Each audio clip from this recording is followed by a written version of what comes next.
Welcome back to another episode of the Take Your Shot podcast. Of course, as always, I'm your wonderful host, Joshua Gitman, and it is great to be back after 3 weeks of taking a little bit of a break, deciding my future, where I want to go. But now we're back. NBA action is back. Summer League just finished, and we're going to give you some of my top Summer League rookie standouts. Team USA is preparing for their Olympic Games in Paris this upcoming weekend. Also, the NBA Cup drawings were announced. The groups for the in-season tournament were announced, so we will break those down with you right here on today's episode. And finally, some sports media talk. The NBA has agreed on a new media rights deal, so we will break that down as well. That is going to be what's on today's episode. And without further ado, let's get right into it, and let's start with the NBA Cup, as it was surprisingly a success last year. When we thought of an in-season tournament, personally me, maybe you guys as well, but just me, I did not like the concept. I think the concept was not that smart. Like, why are NBA players going to play for a trophy that doesn't really matter? What is the point of having a reward that doesn't really mean anything? Yes, maybe it means something for the young guys, the rookies, the guys on the two-way contracts, but the actual superstars, the ones who impact the game the most, did it really matter? I mean, does $1 million extra mean that much? 100K extra mean that much to those big superstars who are already making millions on their contract? And that's not including endorsements, commercials, all that kind of other stuff. Does that really matter to the big NBA players? Well, it didn't matter because the in-season tournament was such a success. It was something that really juiced up the early end of the regular season. And it's really something that we look forward to now each and every single year. Now it's like you've got in-season tournament, Christmas, trade deadline, and then you approach the end of the season going into the playoffs. But that early stretch of the NBA regular season before Christmas, it really was just like, Matt, yeah, you had opening day.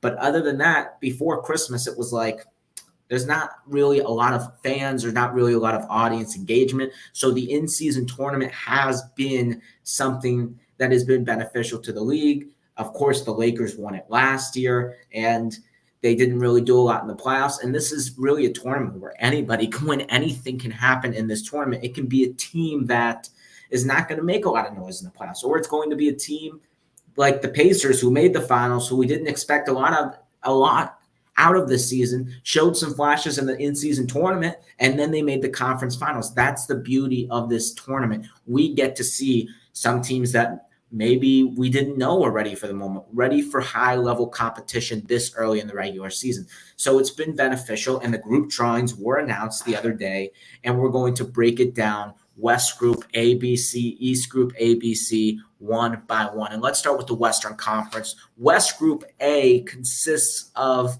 the Timberwolves, the Los Angeles Clippers, the Sacramento Kings, the Houston Rockets, and the Portland Trailblazers. Remember, when they're doing group drawings for the in-season tournament, 1 through 3 seed, 4 through 6, 7 through 9, 10 through 12, 13 through 15, you get the deal. One team from each of those seedings get put in the random group, and that is West Group A. Again, I'm going to say it. It is the Minnesota Timberwolves, LA Clippers, Sacramento Kings, Houston Rockets, and Portland Trailblazers. And in my opinion, this is probably the easiest group for the Minnesota Timberwolves to be in. I think if the Timberwolves want to make some noise early and say, just because we lost to the Dallas Mavericks, don't forget about us, we are a threat in this Western Conference, go out and win this tournament if you're Minnesota. Because when we saw you in the conference finals, when we saw you in a high-level battle against a competitive team in the Dallas Mavericks, against a team that, honestly, yes, as I mentioned, competitive, but we thought after you beat the defending champs that you should have beaten the Dallas Mavericks, and you got destroyed by the Mavericks in 5 games. If you're Minnesota here, go out and prove to the world, yes, we can compete at high levels. We can be good when it matters the most. And this is 100% a winnable group for the Minnesota Timberwolves. The Clippers, who are the second quote-unquote best team in this group, based off the pooling of the seeds, They lost Paul George. I don't know what state the Clippers are currently in right now. You've got Kawhi Leonard, James Harden still there, but Kawhi's never healthy. You lost Russell Westbrook. You brought in Chris Dunn. You brought in some interesting pieces. Batum's back. Derek Jones, I like that signing. But I don't really know what the direction of the Los Angeles Clippers organization is. They had that good stretch when Kawhi, PG, Harden were all healthy. But Paul George is really that glue guy, I think, for the Clippers, someone who can really do it all, score and defend. And that's just a tough loss. And maybe Derek Jones can do a little bit, but clearly he's not the same scorer as Paul George is. So I don't really know that the Clippers are a big threat considering the state of the Western Conference right now, which is the most loaded I think we've seen it in a very long time. You've also got the Sacramento Kings in the third slot in this group, which, again, they could pose a threat to the Timberwolves. Remember, the Kings and the Timberwolves were in a group last year. I don't remember the exact number because I'm just remember the groups. The Sacramento Kings were in this scenario last year with the Timberwolves, hosted the Timberwolves in the in-season tournament. Both were 3-0. Maybe Minnesota was 2-1, but I'm pretty sure that game was to decide who won the group, and Sacramento did win that game last year, and they made it to the in-season tournament quarterfinals where they would lose to the Pelicans at home. But again, Sacramento has gotten better. The state of the Western Conference is better. The Kings got DeMar DeRozan. Now, you look at it long-term, is that the best move for the Sacramento Kings? I don't know. But short-term, it's DeMar DeRozan. He's an all-star. He is an elite player. So Minnesota could be threatened by Sacramento a little bit. DeRozan does provide that 3-and-D wing, a little bit of an upgrade. Actually, not really a little bit. A lot of an upgrade from Harrison Barnes. But again, Minnesota should be able to handle the Sacramento Kings. You have Anthony Edwards, who really shouldn't be scared by anyone on the Kings. You really shouldn't be scared of anyone trying to guard him because remember, the Kings, their defense is just not that great. The Kings have one of the worst defenses in the league. And then Karl Anthony Towns, if you're ready here, you're ready to prove to the world that you can be a second-best player on a championship contender. Guard Domantas Sabonis. Guard him. He stretches the floor. He attacks the rim. You should be able to handle that here. And then the teams at the bottom here, Houston Rockets. Rockets are a little bit of an interesting wild card here with Ime Udoka. They had a great season last year. They were 541-41 there last season. And now you make some interesting moves here. You develop the young guys. I do like the Reed Shepherd pick, and we will get into Reed Shepherd in our next segment for a little bit of preview of that. But I really like Houston's direction here. They have young and rising guys, Şengün, Jalen Green, Jabari Smith Jr., paired with veterans like Fred VanVleet, Dylan Brooks. I really like Houston's team and what Houston is doing, and they could be a threat in this in-season tournament. Remember, Houston was very bad to start the regular season, but as they further progressed, as Udoka got further incorporated with his team, the Rockets did much better at the end of the season. And we saw it. They had a 12-game winning streak. They actually had a chance to make the play-in tournament. But again, 41-41 in the West last season didn't even get you a top 10 seed.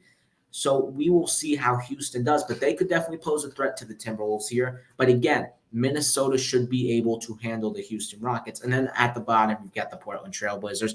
I don't even want to talk about the Portland Trailblazers. Chauncey Billups actually mentioned it the other day on, I forgot what podcast he was on, but he was talking about one of his players posting a highlight dunk when they were down 18 at halftime.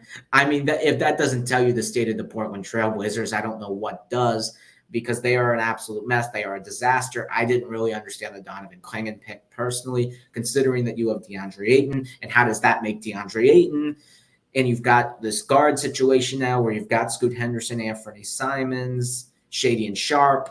Those three guards are there. Are you playing them all at the same time? One of them's probably not going to be happy coming off the bench. So the Blazers are in this tough situation going into next season.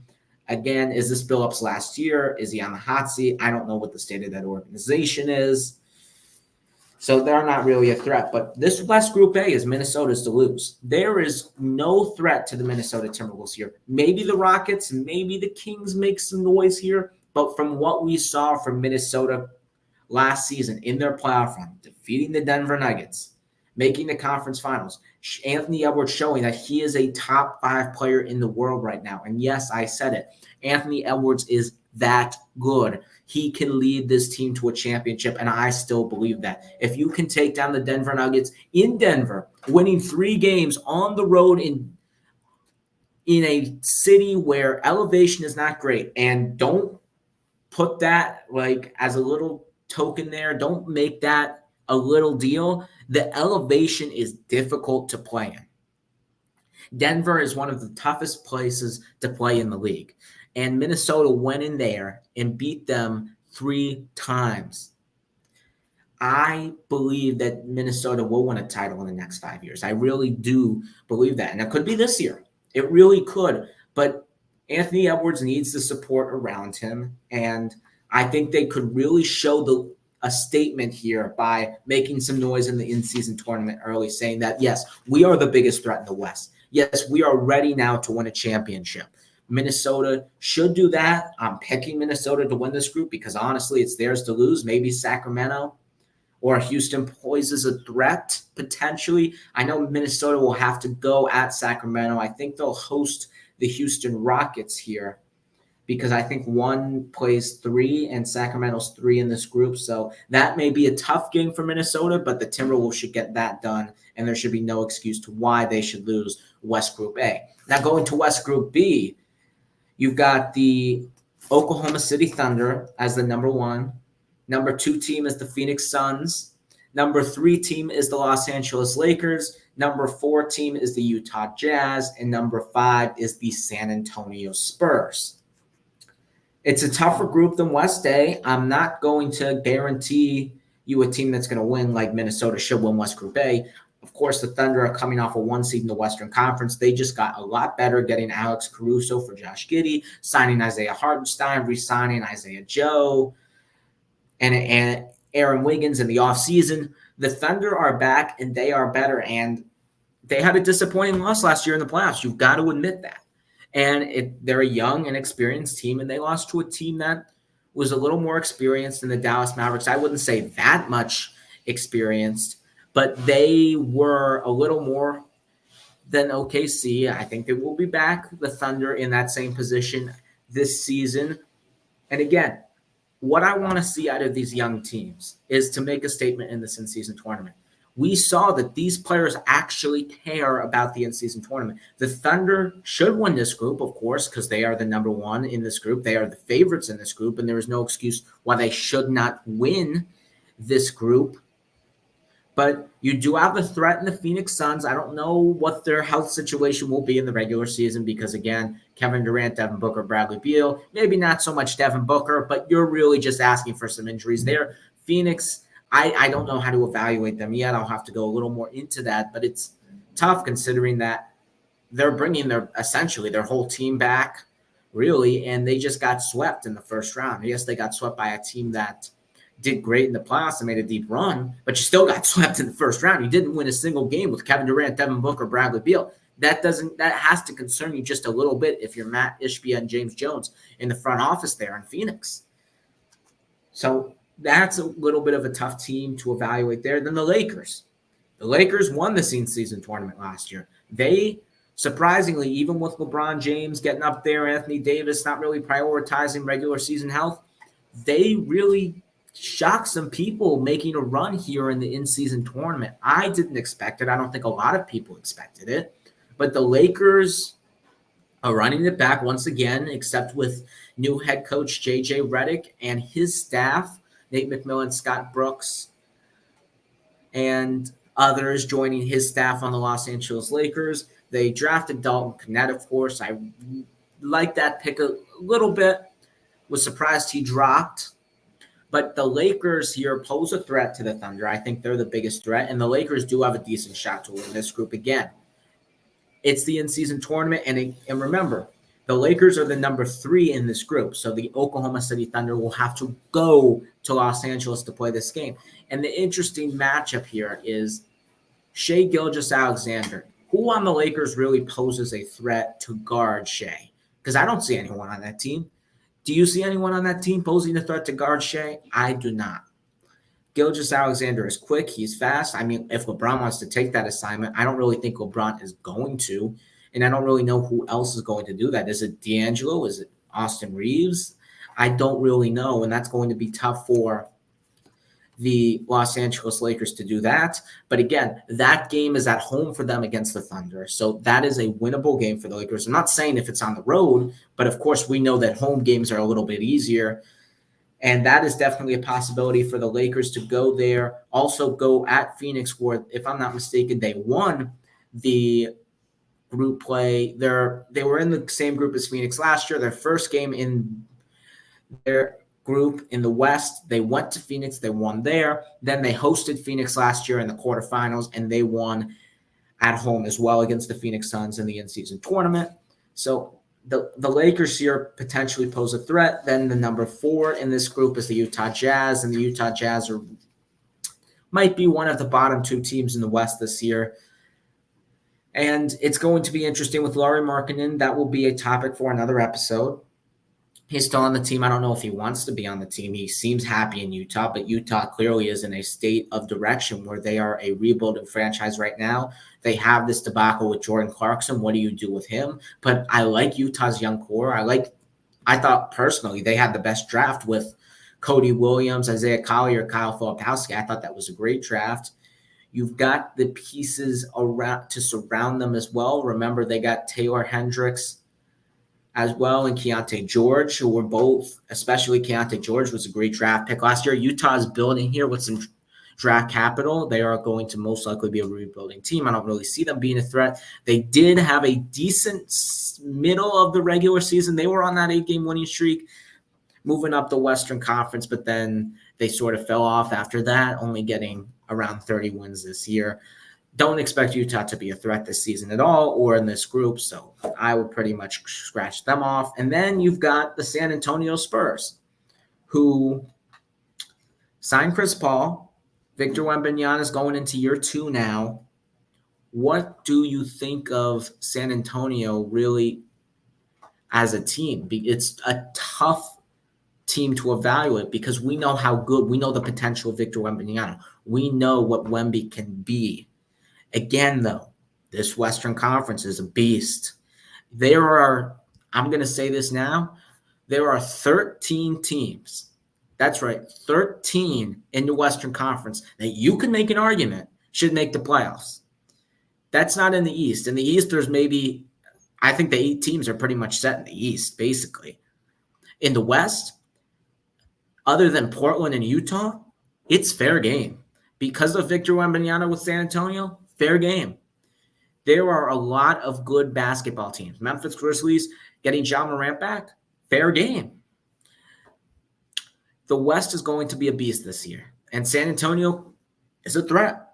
I don't know how good Chris Paul is going to be because clearly last year was probably the worst season of his career. And yes, he's getting a starting opportunity this year like he did not get last year in Golden State. But how much does Chris Paul really have left in the tank? They have the developmental pieces, Keldon Johnson, Malachi Branham, and others as well. But San Antonio is one of those teams where you just really don't know how to evaluate them. And it's the Victor Wembanyama effect. He is so good, and that roster built around him is just not. You just don't know where San Antonio will be this season. But again, if I'm not mistaken, the Spurs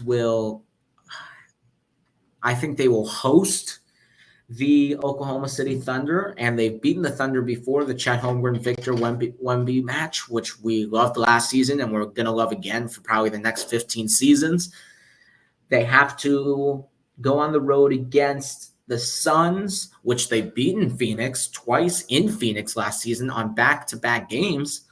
Then they host the Lakers. I mean, there is a path here for the Spurs to win this group. I'm not going to say they're going to win this group. They are my dark shot here. But I would say the three main contenders are the Thunder, the Lakers, and the Spurs. And I had to pick one. I'd probably lean a little bit toward the Lakers, seeing what they did last year. But again, it's the in-season tournament. It's the NBA. Anything can happen. Now, West Group C here is the most difficult group in this entire in-season tournament. The number one in this group is the Denver Nuggets. The number two is the Dallas Mavericks. The number three in this group is the New Orleans Pelicans. 4 is the Golden State Warriors. And the last seed in this group is the Memphis Grizzlies. This group is by far the hardest in this in-season tournament, and it's up for grabs. Anyone can take this group. Anyone. Memphis got Ja Morant back, as I just mentioned a couple minutes ago. Golden State has Steph Curry, the greatest shooter that God ever created. The New Orleans Pelicans, they just got DeJounte Murray. I don't know what's going on with Brandon Ingram, but now they have a starting five of DeJounte, CJ McCollum, Ingram, Zion, and put a 5 there. That's a great basketball team. Dallas just made the finals. Luka and Kyrie are back, and they got a little bit better.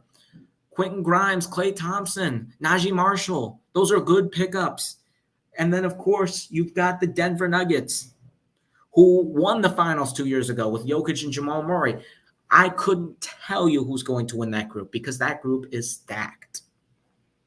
And maybe I may have to pick Golden State to be last, but this group is very interesting because Mavericks are the 2 here and Golden State is the 4, which means Dallas will be going to Golden State. And that will be, of course, the Klay Thompson welcome back game in the in-season tournament. I thought they could have done it maybe Christmas, probably not opening night. Maybe could have been opening night, but probably not. I thought that could have been a Christmas game this year, but they decided to do it instead, the welcome back to Golden State Klay Thompson game in the in-season tournament, which is a little bit interesting marketing-wise. Again, the NBA really wants to emphasize this in-season tournament. They really like this tournament. They really like the idea. They think it elevates the regular season. And this game, even though it may have no implications of who's going to win the group, it's still a very, very important game and maybe the most impactful, most viewed game in this in-season tournament. No joke. Warriors could be 0-3. Dallas could be 0-3 and 1-2. Dallas could be 3-0 in this group. That game will be the most watched game because we know what Klay Thompson has done for the Golden State Warriors organization. So, of course, that will be the most interesting storyline in that group right there. But again, anyone can win.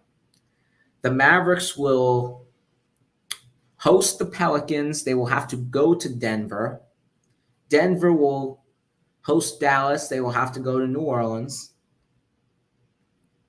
It's going to be very interesting in that group. The Pelicans won their group last year in the in-season tournament. Could they do it again in this one? Absolutely. It is definitely possible. I don't know how good the Pelicans are going to be. I don't know how good that's going to work.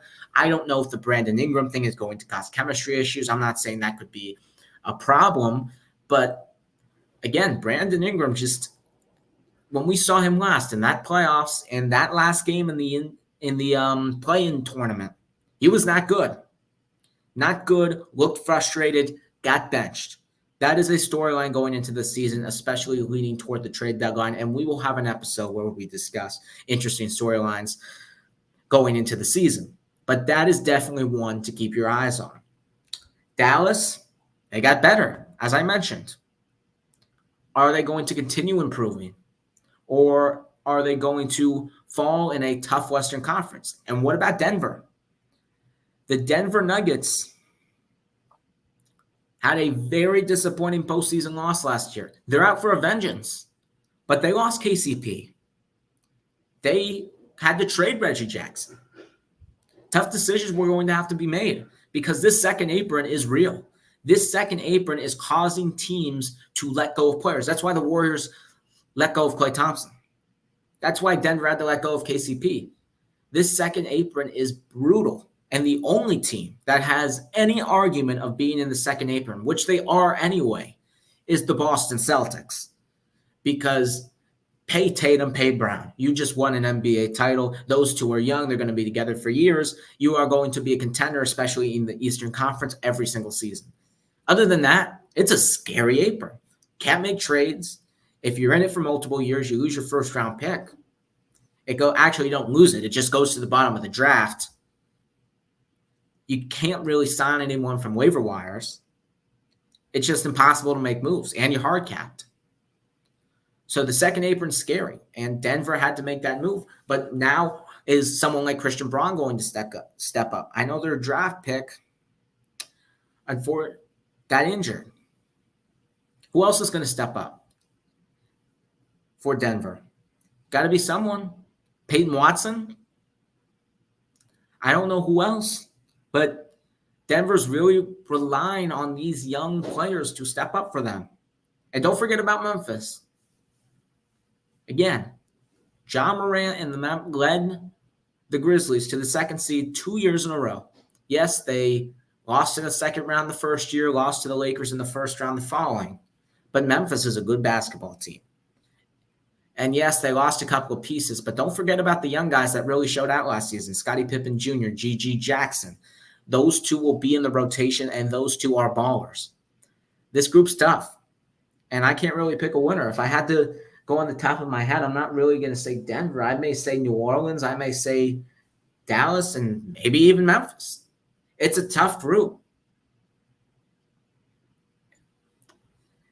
It's really just one of those where you can't really predict. Literally, wouldn't be surprised if they all finished 2-2. I'm not even joking there. That's how stacked this group is. Now to the Eastern Conference. East Group A. You've got the number 1 is the New York Knicks. Number 2 is the Orlando Magic. 3 is the Philadelphia 76ers.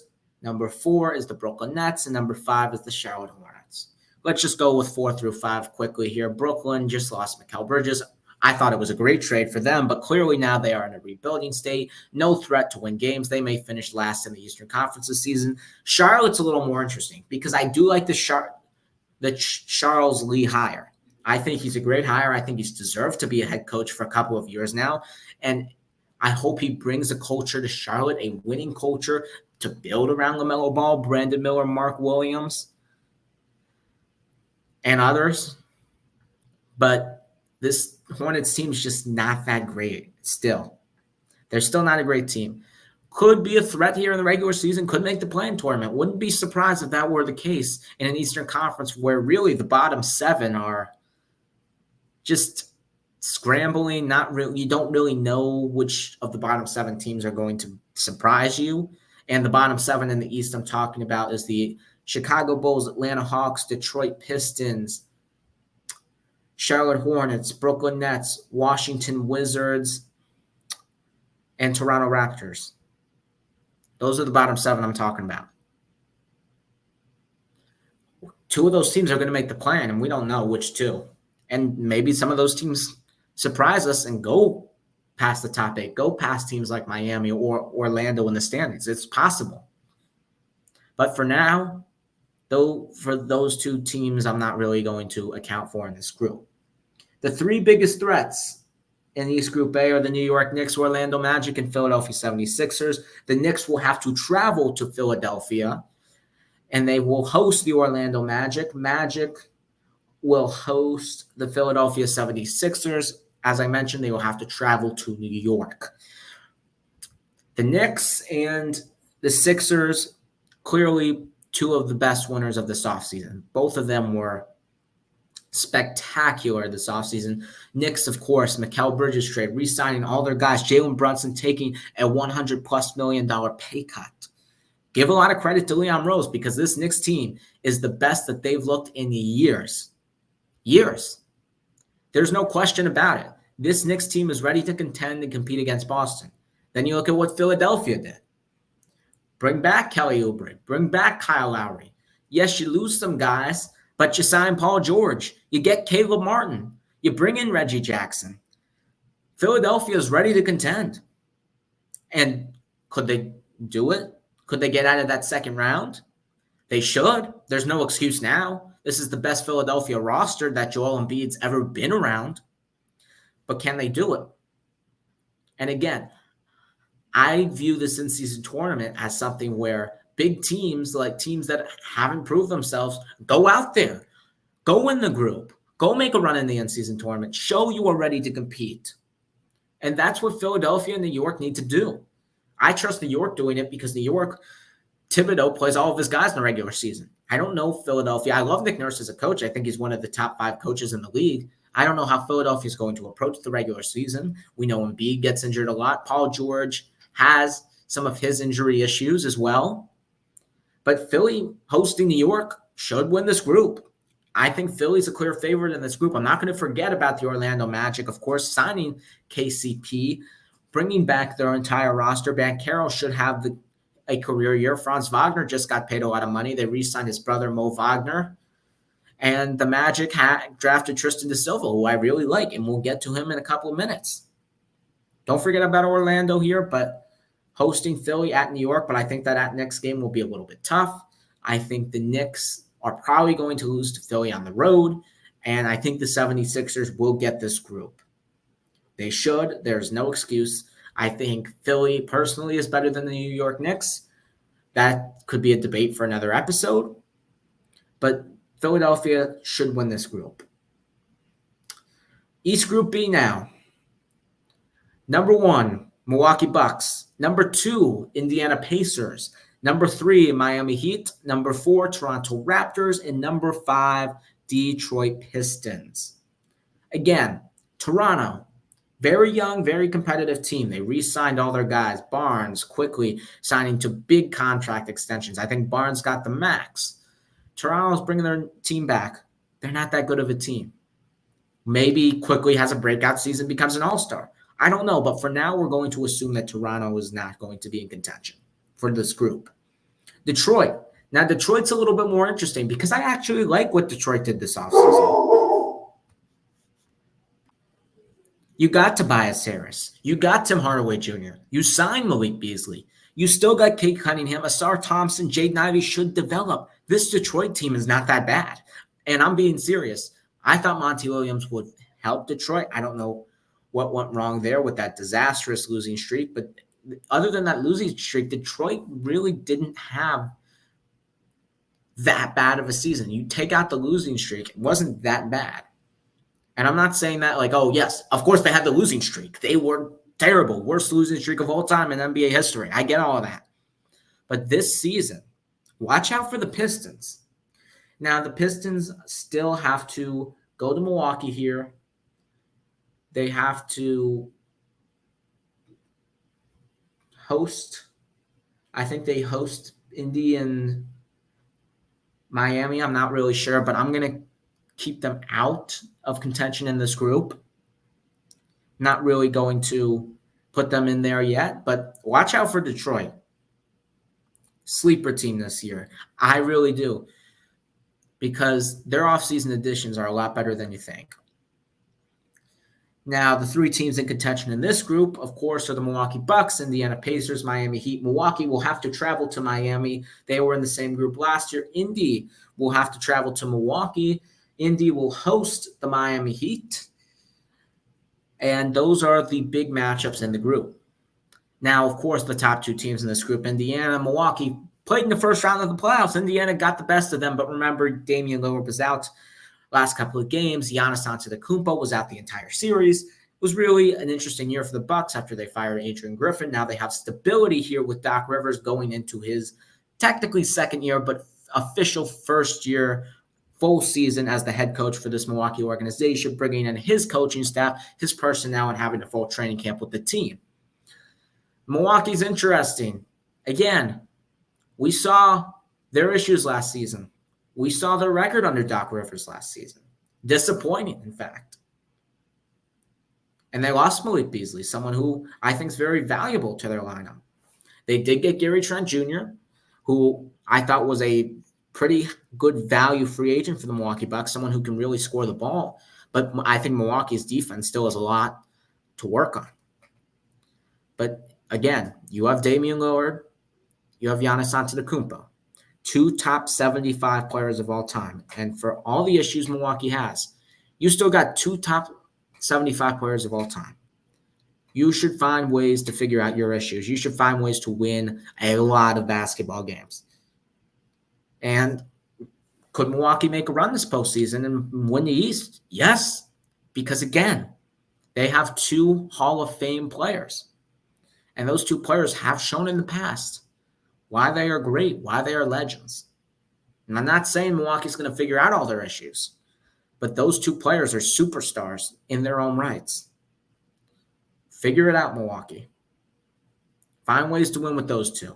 They may not figure out all their issues, but you got to figure out ways to win consistently when you have those 2 players on your team. And then Indiana, of course, made the conference finals. Tyrese Halliburton coming back leading the Indiana Pacers. Andrew Nembhard had a breakout season. Don't forget about Pascal Siakam, who they got at the trade deadline, re-signed this offseason. Miles Turner there as well. Indiana's basically running back their team. Great roster, great young team. Will pose a threat to Milwaukee, but it's tough because they have to go to Milwaukee in this particular instance. Miami, a little bit interesting here. They pretty much ran their whole team back. Their big free agent signing was Alec Burks. And we'll see what Miami does. Could they win this group in theory because they have Milwaukee at home? Yes, because of the favorable matchups. But probably not. If I had to pick, I'd probably say Milwaukee. They should win this group because they do have Indy at home. Indiana, if they get that game, they will probably win the group. Miami has a favorable schedule, but I'm going to go with the Milwaukee Bucks to win East Group B. Now our final group, East Group C. Number 1, Boston Celtics. Number 2, Cleveland Cavaliers. Number 3, Chicago Bulls. Number 4, Atlanta Hawks. And number 5, Washington Wizards. Wow. That path for Boston may be easier than the path they just did to win the NBA Finals. I mean, come on. You get Cleveland at home, and then your next 3 are Chicago, Atlanta, and Washington. A Chicago team that just lost DeMar DeRozan. A Chicago team that just traded Alex Caruso. A Chicago team that's clearly going into rebuilding mode. An Atlanta team that just lost DeJounte Murray, also going into a sort of a rebuild mode. And we know the disaster that the Washington Wizards are. If Boston does not win this group, there should be some serious problems. And again, they are NBA champions. Jason Tatum, Jaylen Brown are NBA champions. But again, they want to repeat, right? They want to be great. Go show it early. You should win this group. You should go 4-0. You should have the best point differential in the in-season tournament. You should be the 1 seed in the East in the quarterfinals. No excuse. Go in the group. That's all I got to say. It's that quick and easy. Boston's bringing everyone back. They just re-signed Sam Hauser last night. They gave Tatum the Supermax. Peyton Pritchard re-signed. They're literally bringing everybody back to this team. Cleveland haven't done anything this offseason. They extended Mitchell, which is great that he's not leaving, but what are they going to trade Darius Garland, Jared Allen? They haven't done that. I guess they're bringing it back. Is it good enough? Maybe. Could they have posed a threat to Boston in games 3 and 4 and 5 if Donovan Mitchell was healthy? Maybe. But is this Cleveland team good enough? That's the question. And now under Kenny Atkinson, after they dismissed J.B. Bickerstaff, who is now with Detroit, who I didn't think they should have dismissed. But Atkinson's a great coach. He's a good coach. And we will see how Cleveland responds there, but they should not win this group. Chicago, I just mentioned, they're in a rebuild. Atlanta, in a rebuild. And Washington, that's an absolute disaster there. So if the Celtics don't win this group, I don't know what to tell you. And that is my spiel on the in-season tournament. We just previewed the in-season tournament here on the Take Your Shot podcast. Now let's go on to some Summer League action here because I want to talk about some standouts that I noticed at Summer League. Because, hey, I've been out for a couple of weeks. I want you guys to know what rookies I'm really liking going into the NBA season. And there's about, I would say, 4 that I really have in mind here that really stood out to me, really impressed me this NBA Summer League. And we've got to start with someone who won the Summer League entirely. and that it was the number 15 pick in the NBA draft, Kel'el Ware of the Miami Heat. The Miami Heat won the NBA Summer League. Kel'el Ware was on the All-Summer League first team. He averaged 18 points per game. Miami went 6-0 in Las Vegas. And Kel'el Ware is somebody who could have been a late first rounder. Felt like Miami reached for him just a little bit here. But Kel'el Ware has been more than enough for Miami. He's been fantastic. And the problem with Miami that Miami's been hasn't solved for years, or hasn't been there for years, actually. A backup center. The Heat have never found a perfect backup center next to Bam Adebayo. They tried Myers Leonard, Kelly Olynyk. Well, maybe it was Olynyk, but they traded for Oladipo then, and then, of course, Oladipo got more injuries. And then Dwayne Dedmon. And Kevin Love's not really a backup center. He's a 4, not a 5. Kel'el Ware is a perfect backup big for the Heat, and he brings something that Miami doesn't really have. Size. 7-foot frame there. And if he continues the way he attacks the paint, he scores in the paint easily. He's developing a jump shot. The three-point shot is there a little bit. It's not there 100%. He does need to also gain a little bit more muscle mass in his frame. He's 235, could get up to 250. But this could be the backup center that Miami's desperately been looking for Bam Adebayo. And it may be even better than that. He may start in a couple of years, and they could move Bam to the 4 because Miami, again, they're in a tough situation here because you look at the 7 teams ahead of them, not really better than. You look at the 7 teams behind them, they're better than those. They're really just stuck in this 8th spot in the Eastern Conference. You don't really know what to expect out of the Heat. Of course, we've seen their runs. They made the finals 2 years ago. They've made the conference finals 3 out of 5 years, finals 2 out of 5 years. Miami's still a threat because we've seen what they've done in the past. But this Jimmy Butler situation is interesting. Is Miami going to move in a different direction at the trade deadline? We don't know. But that is just like other storylines is going to be one of the top, just like the Brandon Ingram storyline with the Pelicans. This Jimmy Butler situation in Miami could be the story of the trade deadline because Butler's on an expiring deal. He did not want to sign an extension. It's a prove-it deal. And I don't know what is going to happen, but I do know that Kel'el Ware has been amazing for the Heat, and he is going to provide right away. And for some reason, this Miami Heat staff, whether that's drafting Jaime Jaquez, finding undrafted gems like Caleb Martin, Gabe Vincent, Max Strus, who all got paid on different teams, Duncan Robinson, who's still there with Miami. For some reason, that Miami front office is very good at their job, and they know what they're doing when they're drafting, when they're signing undrafteds. Because they also got this kid, Josh Christopher, former first round from Houston, had a great summer league, was a summer league MVP, and now got a 2-way with Miami. You've got Keyshawn Johnson as well, who got a 2-way. He's pretty decent as well. Miami's summer league team was great, and you've got to give a lot of credit to that front office. And Kel'el Ware is just another reason why Miami is so great at what they do, and he will be in the rotation immediately. He was great for Miami, and hopefully he continues that in the regular season. Number 2, same state, Tristan da Silva, the rookie out of Colorado for the Orlando Magic. And what really is impressing me of Tristan da Silva, not really necessarily is he the best player out of someone in Summer League. He's probably not a top 5 player. But what impressed me about da Silva and what's pretty much crucial and important for this Orlando Magic squad is the shooting of Tristan da Silva. Tristan da Silva shot, if I'm not mistaken, 59% from the three-point line during Summer League. And again, what did we see in that first-round series against Cleveland? We saw low scoring. Orlando struggled to shoot the basketball. And Orlando's got one of the best defenses in the league. They need to score. They are the worst three-point shooting team other than maybe the Pistons and the Wizards in the entire league. No joke. Orlando needs help there. And they signed Kentavious Caldwell-Pope. Great signing. Absolutely love it. He will go right into the starting lineup, help the shooting immediately. But this kid, da Silva, man, 18 points per game in Summer League and shot that well.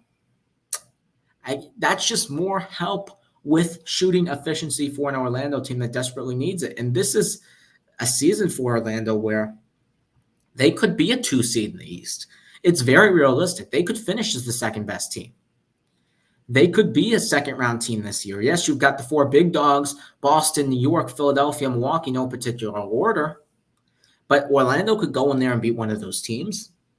They could beat Indiana. They could beat Cleveland. They could go in and beat Miami.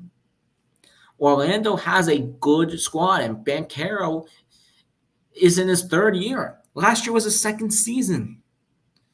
Banchero was doing great things. Franz Wagner, did he get a little overpaid? Yes. Orlando did have the cap room. Maybe that comes to bite them in 4 to 5 years. But right now, Franz Wagner, only in his 4th season. Cole Anthony, great player as well. Jalen Suggs. This Magic team's good. And De Silva, along with the signing of KCP, is only going to help with the shooting. So I really like what De Silva brought to the table in Summer League, and it should help the Orlando Magic during the regular season.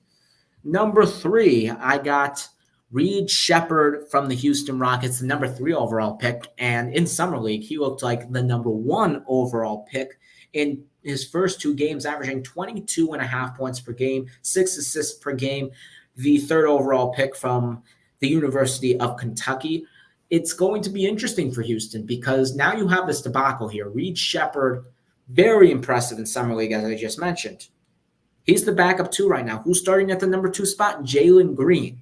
Now, does Houston go for an upgrade at the 3 or the 4 slot? Does Houston decide, hey, we want a superstar because Houston got those Phoenix Suns picks? Remember, we talked about that in the prior episode. Those Phoenix Sun picks are valuable. Because Phoenix is in this tough cap situation, and you don't know how bad the Suns could be in 5 years. They could be a disaster. Those Suns picks are good. They're good value for an organization.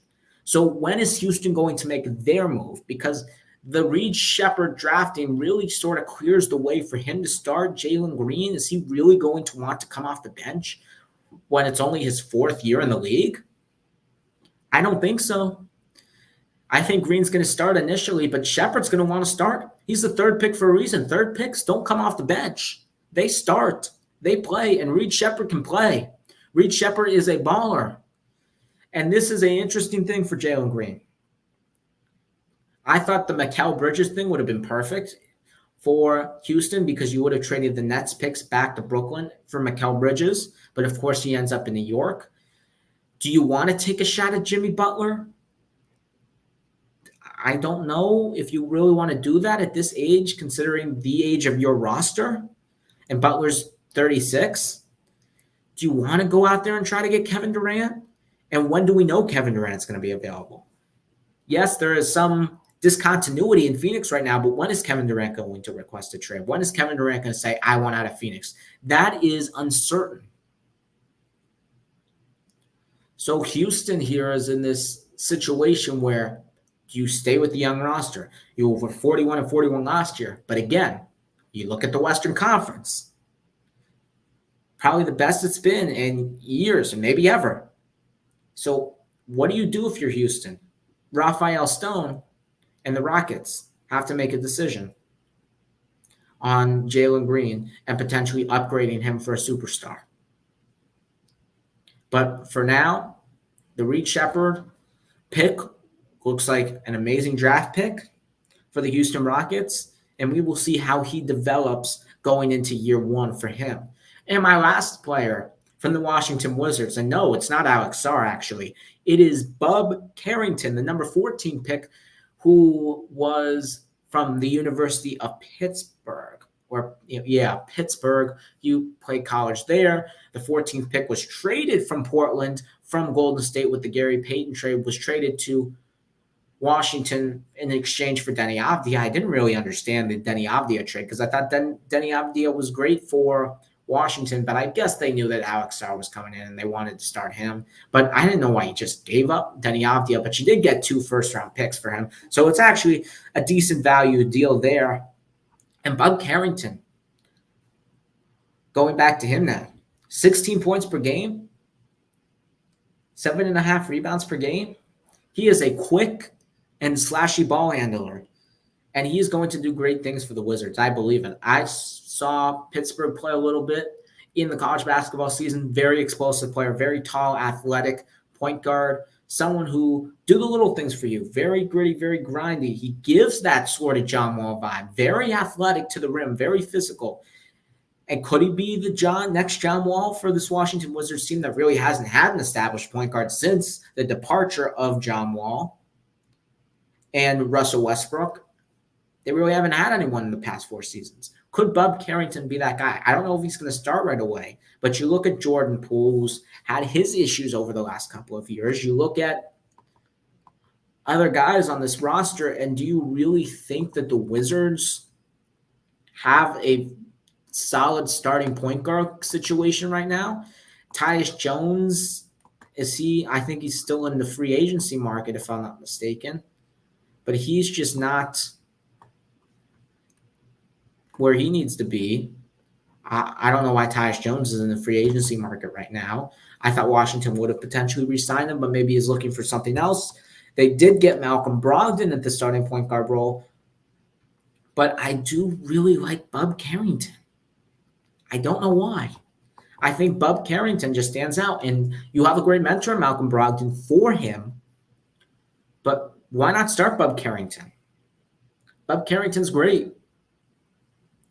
And Washington got a little bit better. They signed Valanciunas. Alex Sarr, yes, he had a disappointing summer league, but he's still the 2nd overall pick. You don't know how he could do. Corey Kispert, I like a lot. Bilal Coulibaly going into year number 2 for him.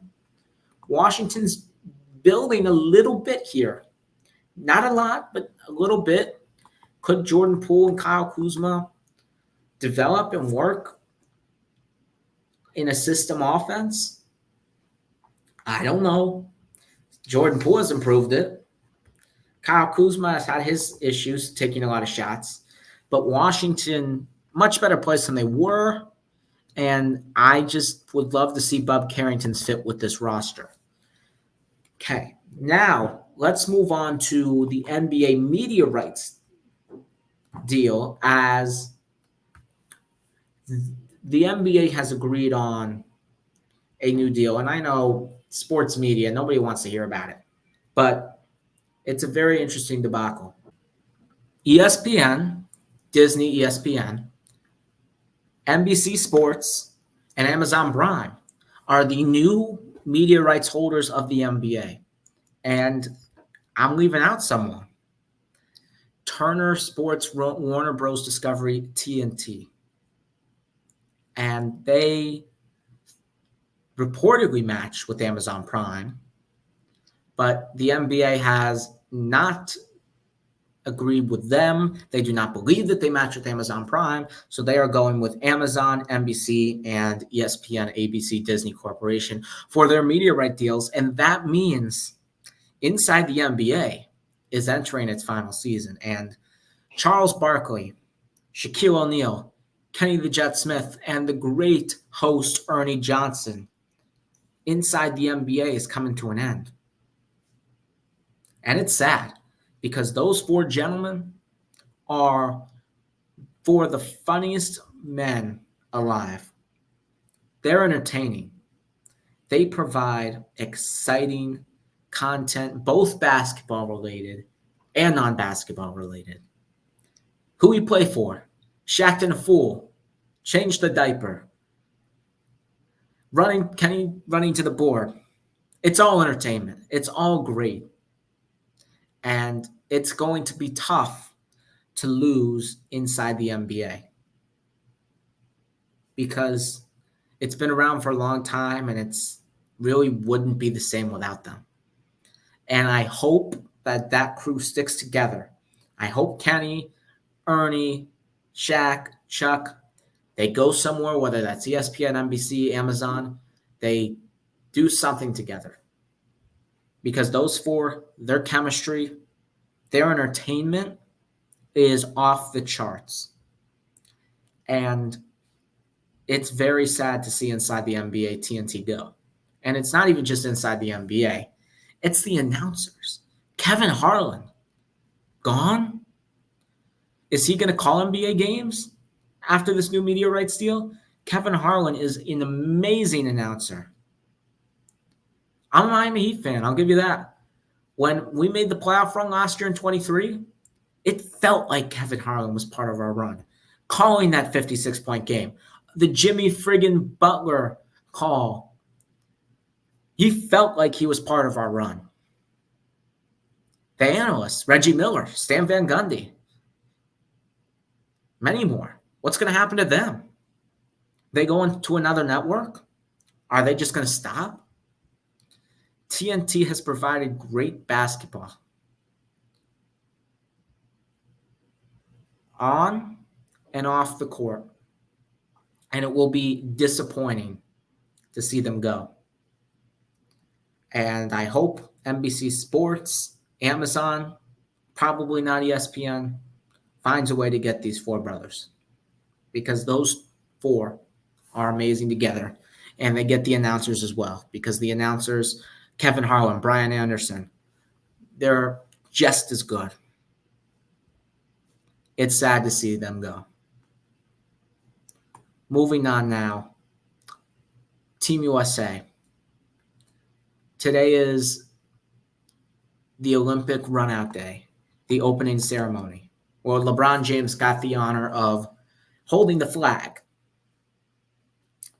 But there is an interesting topic here when we discuss USA basketball, because USA has probably brought out their best team in about, I don't know, probably since the Redeem team, let's just say. Probably. But they may lose. I'm going to say it straight up. Team USA may lose. And it's not because they're that bad. It's not because Team USA stinks. It's not because LeBron's old or they don't have chemistry or Steve Kerr's not a good coach. It's none of that. It's because the world is catching up. You look at France, Victor Wembanyama, Rudy Gobert, Bilal Coulibaly, Nicolas Batum, Evan Fournier. That's a team. Canada, Jamal Murray, Shai Gilgeous-Alexander, Kelly Olynyk, Lou Dort, Dylan Brooks, Dwight Powell, Nickeil Alexander-Walker. That's a team.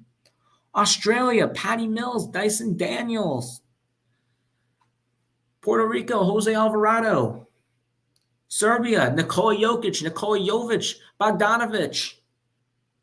These are teams. South Sudan, who USA beat by 1 point. That's it. When they were 42.5-point favorites, 1 point. Wenyen Gabriel, Dwap Reith. South Sudan has NBA talent, and NBA talent can beat other NBA talent.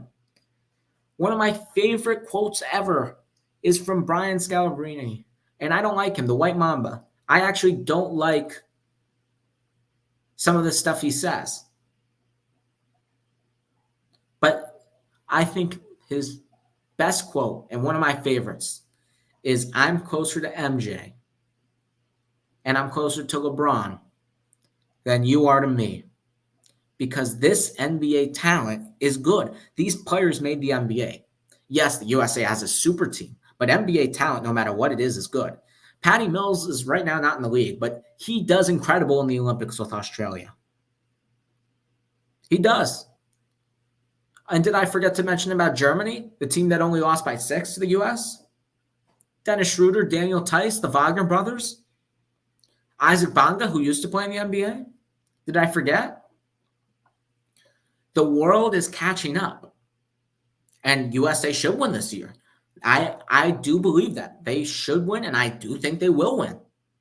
But the chances of losing have never been higher. Never. And it will continue to be that way because international basketball is catching up. Look at the last 5 MVPs. Just look at them. It's ridiculous. Giannis, Jokic, Embiid. The MVP is turning international. The league is turning international. Stars are international stars. Look at Luka Doncic. He just made the finals. He wasn't even in MVP yet, and he will be. Shai Gilgeous-Alexander from Canada. You could make the case that the top 4 players, Luka, Shai, Giannis, and Jokic, all 4 of them are not from the United States because the world is catching up. And there will be a year, may not be this Olympics, may not be the next one. USA will lose. This is not going to be a guarantee every year. USA will have to work because this international competition is for real. It's getting better. It's getting better. And do I think Steve Kerr should be starting Joel Embiid? Probably not. I think he should be playing Anthony Davis more. But I get the lineup that Steve Kerr is trying to do and incorporate a first 5 and a second 5. And I really like what Bam and Anthony Davis are doing defensively for Team USA. LeBron James is the leader of that team, even though he's turning 40, and Steph Curry, Anthony Edwards, and all the great players are conceding that. I like Team USA a lot. And Serbia with Jokic could beat them. South Sudan clearly could beat them. Puerto Rico, maybe not, but you never know. I love Team USA. I want Team USA to win. I'm from the United States. This is our country. USA all the way. But I just got to give it to you. It's going to be tough. They're going to have to earn it. They're going to have to earn it like a team. And we didn't see Kevin Durant yet either. We didn't see him yet. And he is the all-time leading Olympic scorer. So he does make a difference. And it could be a little bit better for us if he were to play. Because Kevin Durant is Kevin Durant, man. That dude can score on all 3 levels. But again, it's not because this team is bad. This team is great. The world's catching up. And U.S. better be careful. Because they cannot have a bad game and expect to win. That's not how this works anymore. If the 2021 team, the team that lost 2 games in the Olympics, 2 games in exhibition, was this year's Olympic team? Oh, they would not win. They would 100% lose. Good thing this team is stacked. Because this is a scary, scary moment for USA basketball. They may not be the dominant team anymore because these games are close. These games are competitive. Canada was close. Australia, Germany, South Sudan were all close. The only blowout was Serbia. Other than that, fair game. Good games. Entertaining games. And we love to see it because we're seeing the world and the U.S. play high-level competition. But again, the United States has to be careful. And that's all I got to say on Team USA. And we will see how they do Sunday when they play their first game against Serbia. And I think that's all I got for you on today's episode. Thank you so much for watching the Take Your Shot podcast. Remember, I'm your host, Joshua Gitman. Remember to please follow us on Instagram at take_your_shot_podcast_. That's at take_your_shot_podcast_. And tell me how you would have taken your shots on my takes. That's all my shots for the week, folks. I will see you next Friday. Glad to be back. Glad to be doing this. And we will continue providing amazing content. See you guys next week.